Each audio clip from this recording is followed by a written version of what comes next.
The anti-logic of Christians is extraordinary. Emily, a Christian, said, "First of all, the story about sacrificing the son of Isaac was a test of Abraham's loyalty to God, to see if Abraham would really do everything and anything that God asked of him, and he passed the test. Isn't it remarkable that Emily finds this praiseworthy, rather than a declaration on Abraham's part of absolute slavery and subjugation? Why would any moral father want to murder his own son to prove his loyalty and obedience to a self-evident monster and devil?" Emily said, "His son Isaac never got killed. Well, that's no thanks to any decision taken by Abraham, who was fully prepared to murder an innocent boy, his own child, for his God. If Hitler ordered an SS soldier to murder his own son, everyone on earth would condemn the soldier if he agreed to do it. Why is it any different when God, rather than Hitler, gives the lethal, unacceptable order?" Emily said, "Abraham tied Isaac and put him on the altar. He held the knife over Isaac." Emily believes that Abraham is to be admired for committing the worst example of child abuse in recorded history. People like Emily are touched in the head. They are stone-cold evil. They are monsters.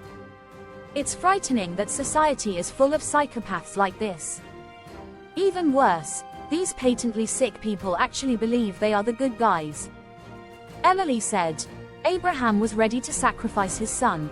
We ask all Abrahamists, are you ready to murder your children if your God speaks to you inside your head and commands it?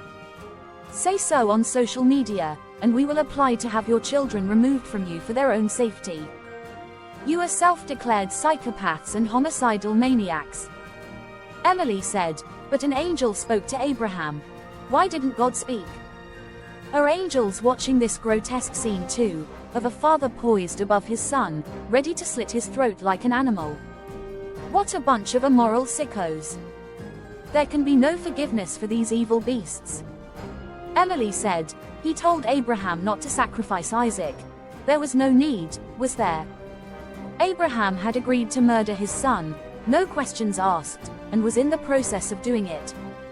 The point had already been proved." Emily said, "Abraham had obeyed God. He sure had, even to the extent of being willing to perform human sacrifice on his own flesh and blood, the sickest human in history, humanity's first proven psychopath." Emily said, "God loved Abraham. God manifestly detested Abraham. Why else would he order him to murder his own child? Is that what loving beings do?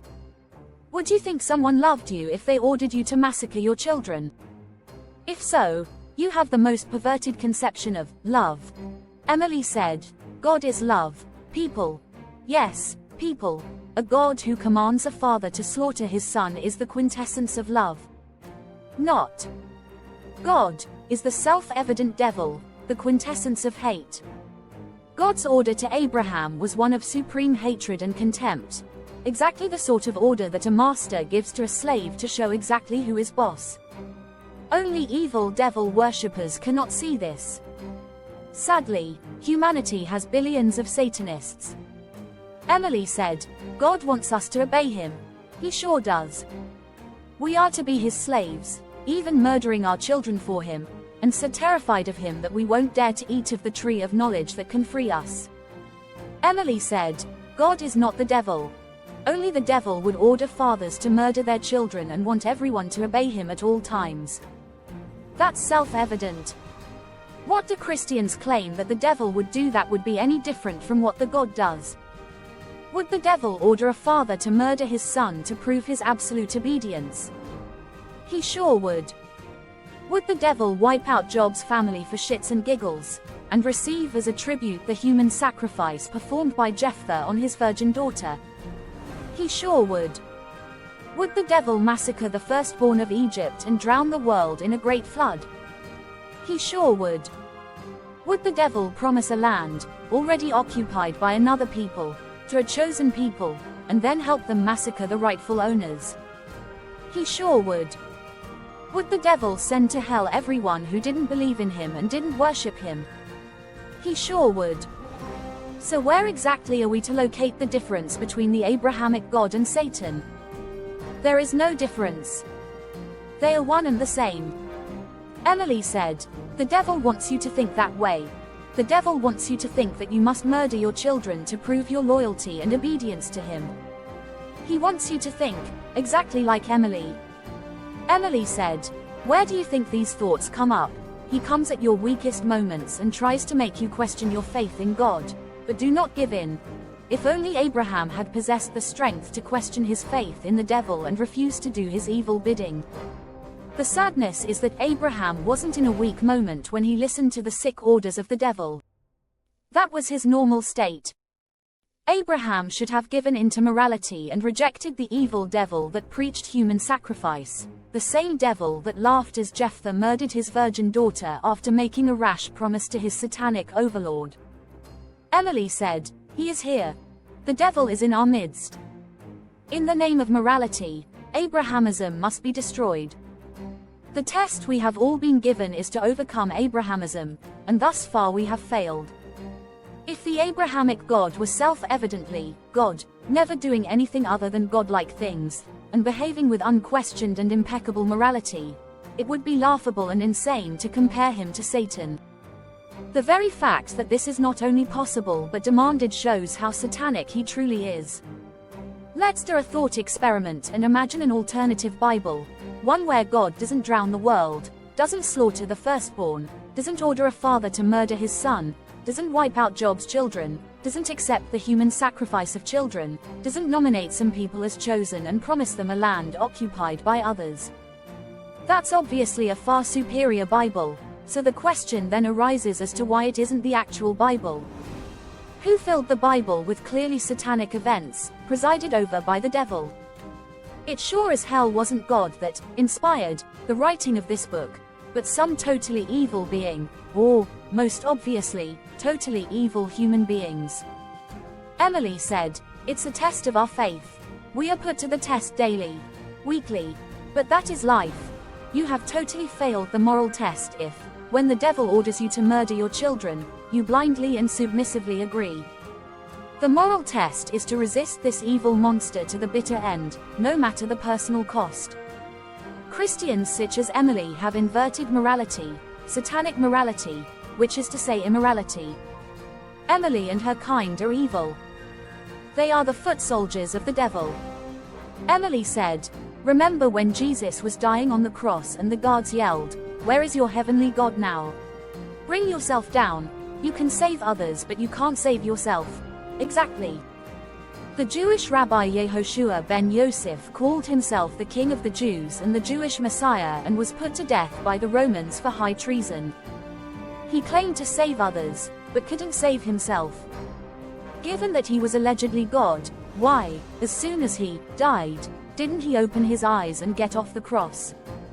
Why not resurrect himself where everyone could see rather than where no one at all could see? Does that sound like an open and honest God? Or a liar and fraud? A con artist and illusionist? Many centuries later, a Jew being interrogated by Christians made the most obvious point of all. If that was the Messiah, why didn't he save the world? Saving the world is the whole point of the Messiah. It's the definition. Exactly. What's the point of a Messiah that doesn't change a single thing, and is executed, leaving everything exactly as it was before? Only a person with the lowest possible standards could imagine that Jesus Christ was any Messiah. That's why a second coming is needed, because he was so fecking useless the first time around. What a sad sack. The ultimate failure and loser. Emily said, "This is who you guys are playing. You guys are playing the gods. The Romans were magnificent. With a bit more luck, they might have ended the nightmare of infernal Abrahamism. We need new Romans to fight Abrahamism. Where are the wooden planks and the nails?" Emily said, "But only few remain patient and obedient to God. On the contrary, there are billions of these nuts. They're everywhere. They are the curse of the world." Emily said, "Don't go the easy way out. It's easy not to believe. It's really easy. The devil wants it that way. Nothing is easier than to believe garbage and hate truth, as humanity proves over and over again." Emily is a devil worshipper that wants you to go on believing in a cosmic psychopath. She believes that murdering children is moral and justified.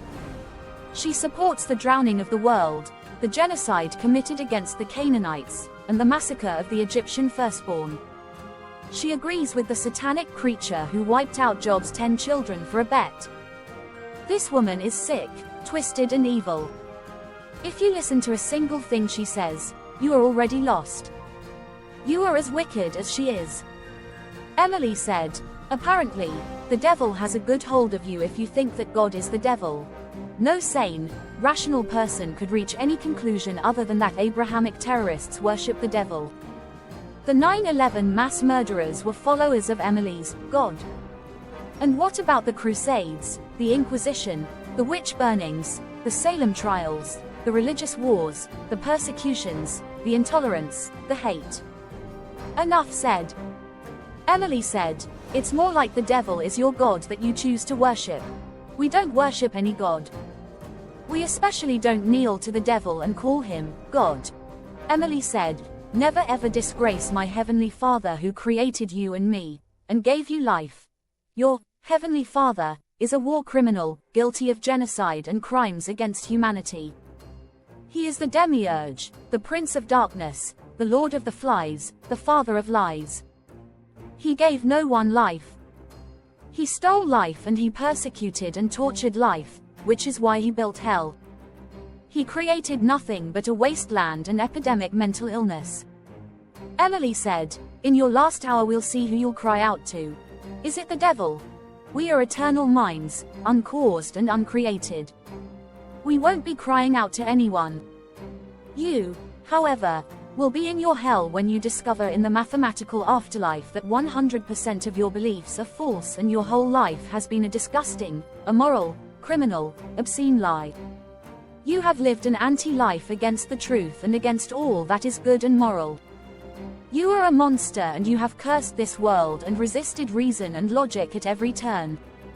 You have made this world hell and you have knelt to its overlord, the devil, and proclaimed him your God. Emily said, or will you be crying out to God for mercy? Why would we need mercy from your God if he were kind, loving, compassionate, forgiving, and understanding? Only devil worshippers cry out to their God for mercy. No real God would ever be merciless. What father wants to see his children pleading to him for mercy? That's no father, that's a beast. That's Satan. A true father could never hate and persecute his children. He could never send them to a torture chamber forever.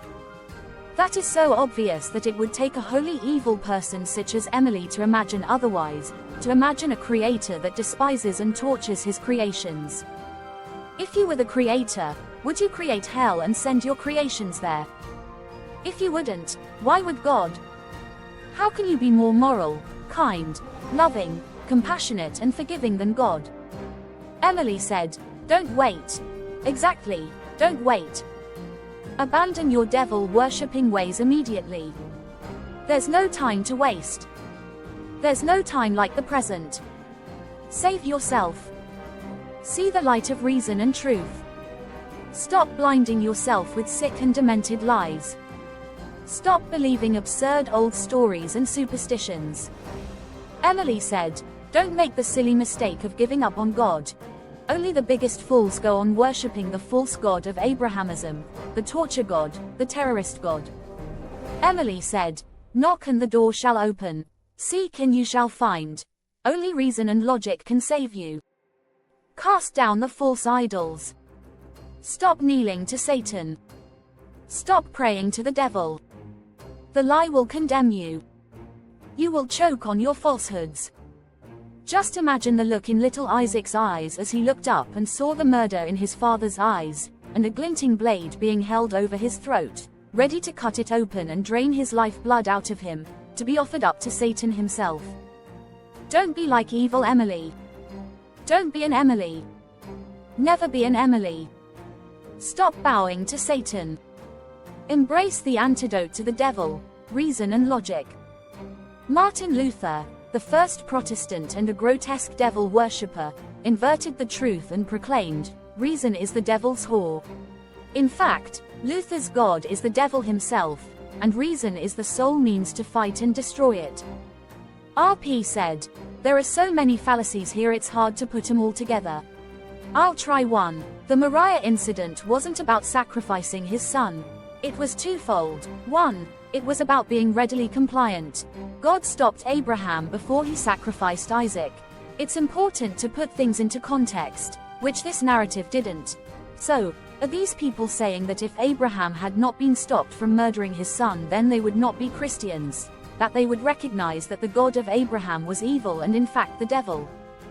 Well, in that case, what about Jephthah and his virgin daughter? God did nothing at all to prevent that grotesque human sacrifice. And what about the test of Job's faith, involving the deliberate murder of Job's 10 children? If murder actually taking place, rather than being stopped at the last possible second, is your criterion for abandoning faith, then the examples of Jephthah and Job must, by your very own logic, destroy your faith. So why haven't they? It's because you are fundamentally irrational, illogical and evil. You can sell any story to yourself, no matter how immoral and wicked, because you yourself are immoral and wicked. Like goes to like. You are attracted to the devil like moths to the flame. You think satanically, which is why you cannot see anything wrong with your murderous devil master. This is why his irredeemable wickedness makes perfect sense to you. You have no moral compass. You are a lost soul, one of the damned. And you have made our world hell.